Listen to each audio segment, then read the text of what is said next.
So you worked with David Fincher there. He was the executive producer, but he also directed the first 2 episodes. Yeah.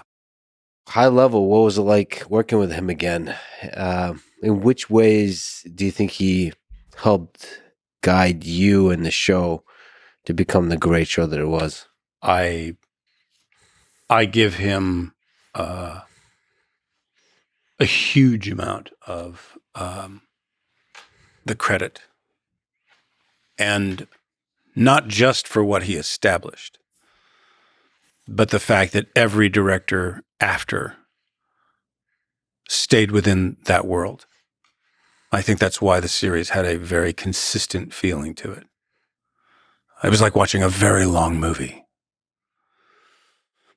The style, where the camera went, what it did, what it didn't do, how we used this, how we used that, how we didn't do this. There were things that he laid the foundation for that we managed to maintain pretty much until Bo Willimon left the show.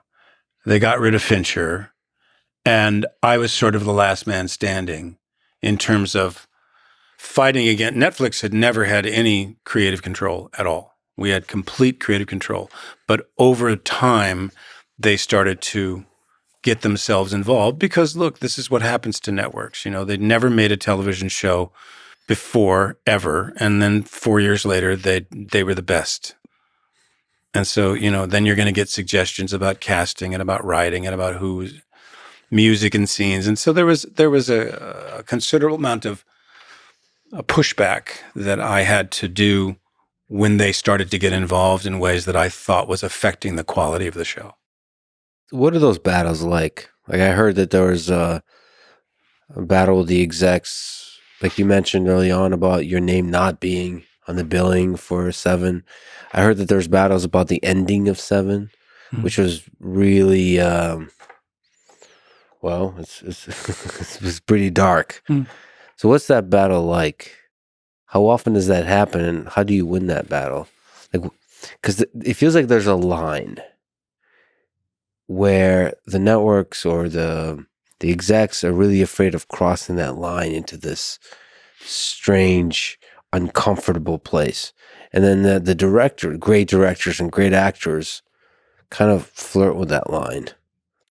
It can happen in different ways. I mean, I remember one argument we had was we had specifically shot a scene so that there would be no score in that scene, so that there was no music. It was just 2 people talking. And then we end up seeing a cut where they've decided to put music in. And it is against everything that scene's supposed to be about. And you have to go and say, guys, this was intentional. We did not want score. And now you've added score because what, you think it's too quiet? You think our audience can't listen to 2 people talk for 2.5 minutes? This show has proved anything. It's proved that people have patience and they're willing to watch an entire season over a weekend. So there are those kind of arguments that can happen. There's different arguments on different levels, and they sometimes have to do with. I mean, look, go back to The Godfather. They wanted to fire Pacino because they didn't see anything happening. They saw nothing happening, so they wanted to fire Pacino. And then finally, Coppola thought, "I'll shoot the scene where he kills the police commissioner, and I'll do that scene now." And that was the first scene where they went, "Yeah, actually, there's something going on there." So Pacino kept the role.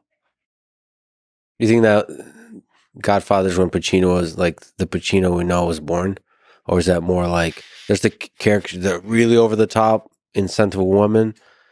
There's like stages, I suppose. Yeah, of course. Look, I think that we can't forget that Pacino is also an animal of the theater. He does a lot of plays, and he started off doing plays. And, movies were, Panic in Needle Park was his first. And yeah, I think there's that period of time when he was doing some incredible parts, incredible movies. When I did a series called Wise Guy, I got cast on a Thursday, and I flew up to Vancouver on a Saturday, and I started shooting on Monday. And all I had time to do was watch The Godfather and Serpico, and then I went to work. Would you say, ridiculous question, Godfather, greatest film of all time? Well, Gun to your head right now. certainly, yes. But I also I'm allowed to change my opinion. I can next week say it's Lawrence of Arabia, or a week after that I can say Sullivan's Travels. I mean, that's the wonderful thing about movies, and particularly great movies, is when you see them again, it's like seeing them for the first time. Yeah, and you pick up things that you didn't see the last time, and for that day, you fall in love with that movie. You might even say to a friend that is the greatest movie of all time. And also, I think it's the degree with which directors are daring. I mean, Kubrick decided to cast one actor to play 3 major roles in Dr. Strangelove. I mean, who has the balls to do that today?